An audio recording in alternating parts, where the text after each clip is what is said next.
Hello gamers! What's up guys? How are you doing?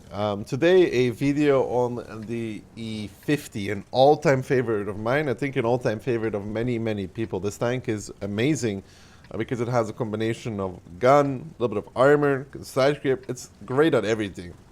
I want to remind you though that if you haven't logged into the game for 30 days, you can use the code in the description, and please do also check out MillionPugs. Really awesome, very easy to use.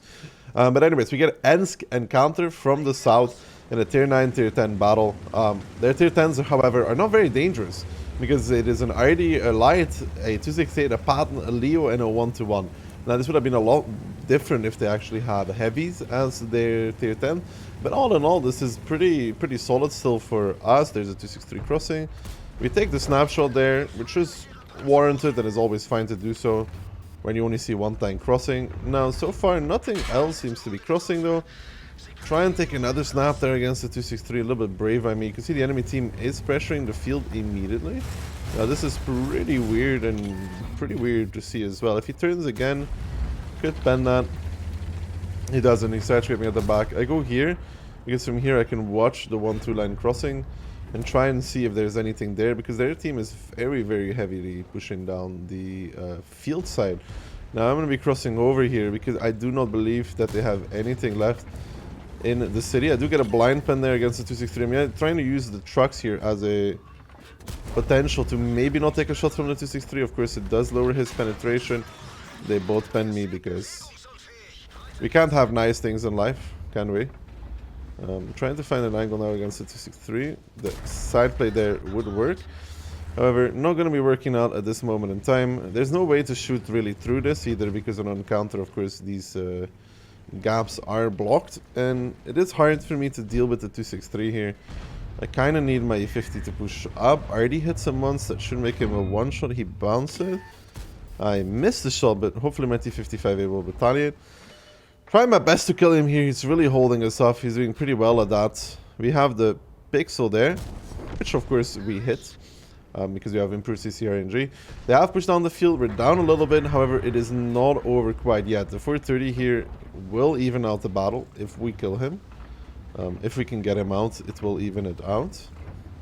I don't want to push up anymore. I don't want to lose more HP. I'm waiting for my standard B to close the distance. Now I'm going to start closing the distance as well. My T55A is closing the distance. There is a Skoda from their team coming back. I think the standard B is spotted out. The 430 has now shot. The Skoda is going to peek the corner there. We get a shot against the 430 here. And now it is about killing him together with my standard B. He fires. He's on reload. We get another shot in him. We spot the CC in the meantime. If the CC goes towards the wagons there, you can always shoot the tank that goes towards the wagons under. It's a pretty easy thing to do. Side turret always spendable on the Italian TDs. Gotta remember that as soon as you see any part of flat army there, it does become a lot less reliable. And this is the rails that I'm talking about. You are not safe there, nor will you ever be safe there. It's a bad position to play. You should never go there because you see the rail is not low enough to actually not get shot under. So he dies for that. The 268 gets spotted out now though, which he's not looking at us. We do get a nice pen against him. We gotta be careful now from the south though, because they could start pushing through it. And instead of pushing through onto the Skoda here, which I think is a mistake to make for me, I'm gonna be cutting back towards the south. Now the enemy team is likely to spot the 268 V4 in the north and start rotating back. Now this might expose, for example, the Charfatur, who could keep pushing through, and I would be able to fight him, I think, and kill him as well. So that is an opportunity for me that I am going to try and take or try and capitalize on. Because obviously, like I said, the enemy team sees the 268 V4, reacts to the 268 V4, and is now starting to try and kill him. My V4 fails a little bit there against the 1-1. I think he's going to be okay though against him still. So he does get a good shot there. I see the face. I give him a shot. I have to be really careful from the Charfatur though. Like, I do not know where he went. I would love to kill the 1-1 if there was an opportunity for me to do so. If not, I think the V4 will just like pick him up. There's the Charfatur though, who's coming off of a reload now, I think. Shoot him through the wall. Good shot there. Not sure if he actually has shells or what's happening here. We dodged. He already shot. The V4 is pushing down on towards the Charfatur. The Charfatur is That's a really bad shot by me. FYI, like a really bad shot by me. Ramen, please. Good stuff there from the V4, ramming him to death. Now the phase 1 is looking towards the V4. I cannot peek. The MX is coming down as well, who is on 1000 HP, which is pretty hard for me to deal with. I'm gonna try and line up the shot when he comes past the rails. I figure he's just gonna drive down. And we do get a good game out of this. I mean, it's set on the move, but WZ would kill us anyways. We get 5k out of this. Big issue there for my team is to continuously push the north, which did not result into anything whatsoever. We could maybe hold if we play on our side of the rails, but ultimately we get 5.5. We have one blind shot against the 263. For us, it's a good battle. It's just a shame that we weren't able to win it out. Anyhow, I'll take it. I'll take it. It was looking rather grim there. But, E50 is just amazing. Usually I use 2 equipment setups on the E50, of which one is HP stabs rammer, like shown here, and the second one being, I don't know if I have it set up, because I don't really use it. I don't have it set up. The second one is turbo turbo stabs rammer. Turbo HP rammer is also an option, but I feel like the gun handling gets to a point where it's not that comfy anymore, so I don't really want to use it. For field mods, E50 is just like any other medium, really. You take module durability on the first field mod, you take aiming circle size on the second, you take the reverse speed on the third, and then on this one I have +3 aiming speed, -2 vehicle hit points. You could play around with this. You could go for the extra HP if you wanted to. However, it depends on you. You do get about 80 more than having the right field mod, or you take neither and you have 1950 HP. Now, next battle. We got Lakeville in a tier 8, tier 7 actually format. I should have a second ammo loadout with more AP on this. You can do definitely more balanced loadout with 50-50 if you have intuition trained on your crew. But knowing the way I play, I will go Valley. It's just, I always go Valley because I just don't like playing City. I feel like playing City is very inconsistent. So whenever a tank has a bit of gun depression or armor to play with in the Valley, I do tend to take it there because of I feel like I always get something out of it and I can rotate away from it. And also playing Valley from south, from the enemy side, is really not that good. I don't think the changes here have made it more even for the south side. So I just go towards this corner, I farm the guy pushing up, and then I fall back. This corner is your friend in the beginning because you counter somebody close, you counter somebody pushing up. And as you can see, they have an AMX 65T, a mighty tier 8 tank that Wargaming nerfed because it was overperforming. So I got him in the track.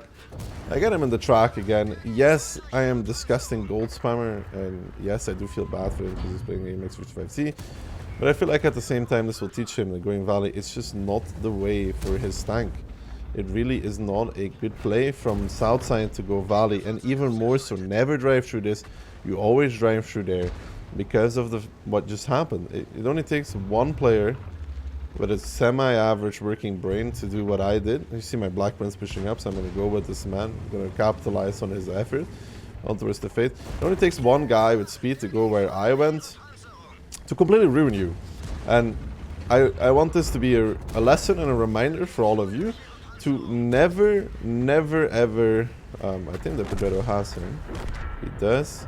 Balancia, I didn't need to peek there. I want this to be a lesson to never do this in your lives. You can always drive over the top or through the left-hand side to get into position. Never are you forced to drive to where the MX-65T did. I do spot out a 50 TP who's back in base. I want to cross over, so I'm going to be accepting the one shot of damage that he gives me. Retaliating though, straight there. It was a 3 knocked over, so there is somebody else behind the K-line.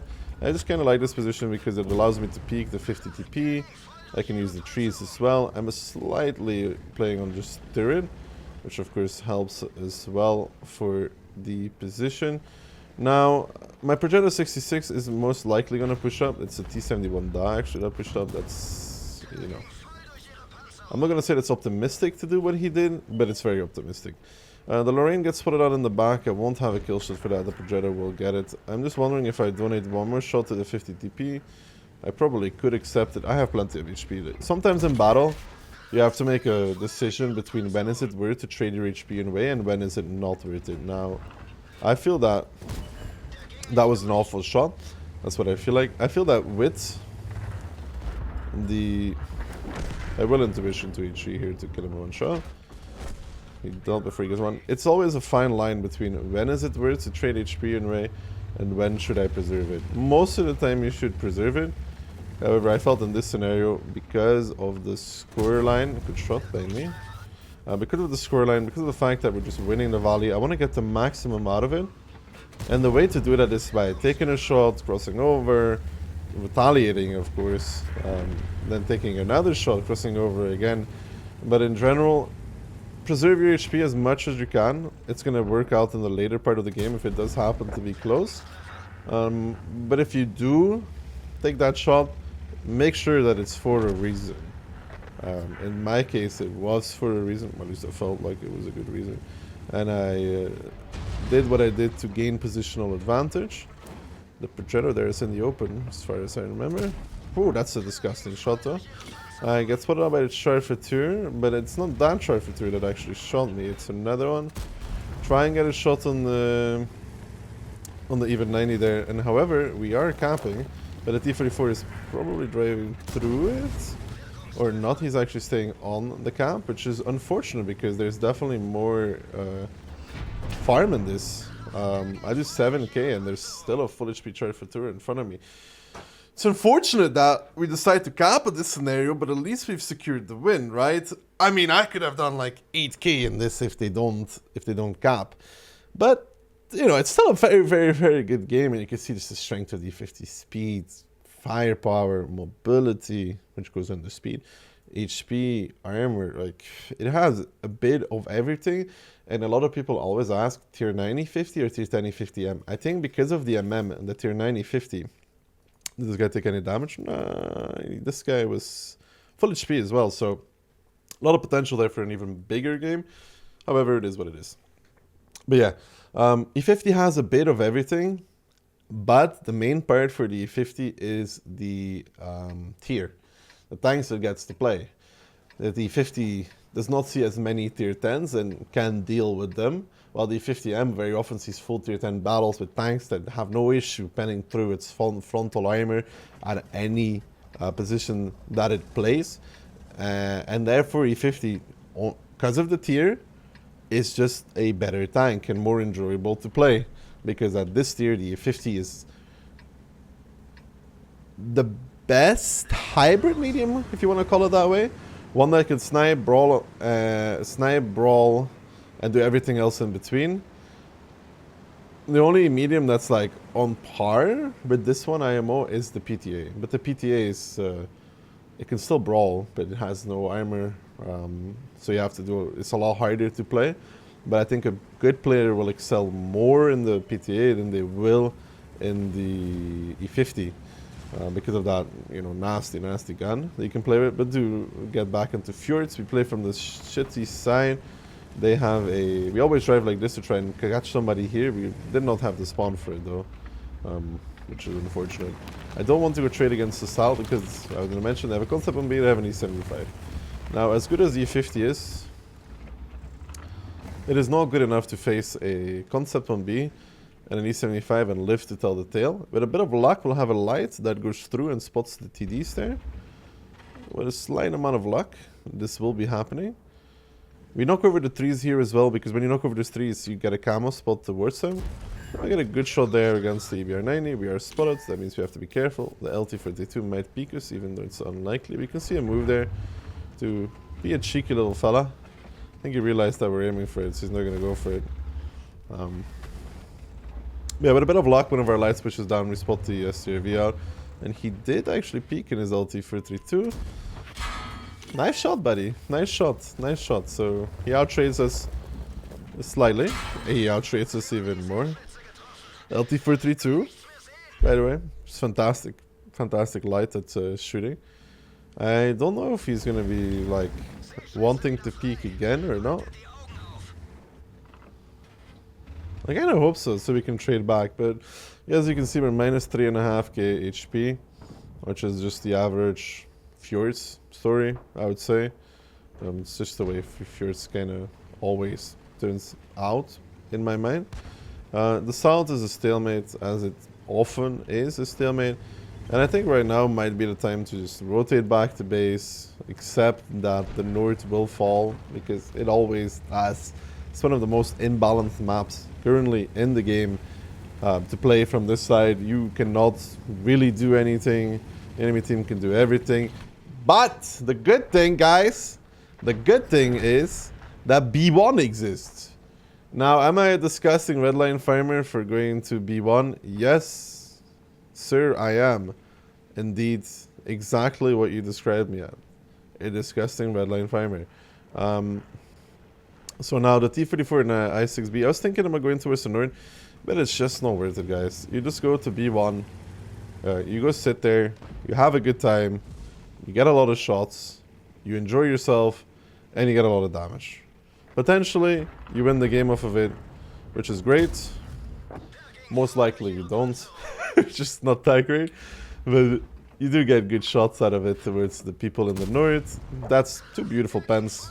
And you're just really chilling in this scenario here. You're just like doing, you know, shooting. You won't get spotted because the position plays this way. We'll pick up the Kunze-Panzer here. Get him out of the battle. Watch for the even 90. Who's going to be my next target? Actually. Took a little bit of time there to line up the shot. I want to keep my Conway alive for as long as possible. Did he be 90 went safe there? I gotta be careful from the Tri-Futur peeking behind my Conway. I get him right before the D spot. Like I said, I want to keep my Conway alive for a little bit longer because I have nobody left in the base. Give one shot to the 122. I will be picking him up. Zuban, my Conway will probably die before this, which is no, he will not. I pick up the EBR-90, so at least only the I-6 and the other 122 that are now pressuring me, which is actually fine because I can win this scenario. Some good shooting by me. Give one to the 122, decent roll, making him actually a potential one-shot. Line up the Cupola, 13 HP. That is an HE shell if I've ever seen it. But however, this is the moment in time where you do leave the B1 rock, where you do not leave the B1 rock because you spot a flipped PTA for some reason. That is what you spot at this moment in time. And the 122 getting spotted out again. I would love to kill this guy.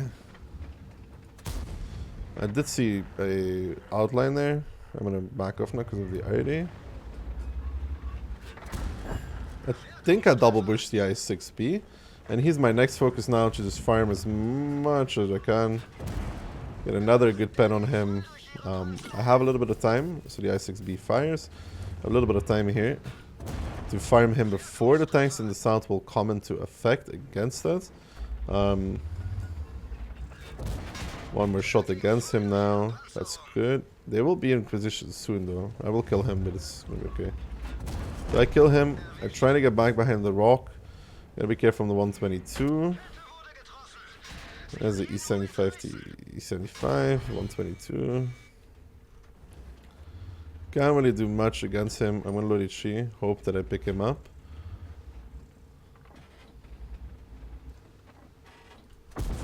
I do pick him up, but I get spotted, I think, in the SRV. Gets me in return. Could have done slightly more. The PTA flipping over, if I spotted it early, there was more fire on that, but this is just the way that you play Fjords. I could potentially win off of making the play towards B1. Could potentially win off of it, but it's just a really strong position on Fjords. I hate playing against it when I'm pushing through the north because of the power that it has. People are not really aware of it, especially if you don't get spotted when you start farming. You try and focus all of it on one target, so the other ones just keep pushing, so they don't know how that you're there. 5.7 out of it, some tremendous E50 games, just an absolutely amazing tank. I hope you guys enjoyed the battles that we played on it, and the tips, tricks, insights into my mind on I do what I do, why I do it. You can see 6k average there, which could have been higher if you take into account Lakeville. Anyways, I hope you guys enjoyed this video. I hope to see you guys all on the very next one. Please do leave a comment down below if you enjoyed it. Always helps with the YouTube algorithm. And yeah, I'll be seeing you guys all in the very next one. Thank you for watching. See you on the next one. Peace, boys.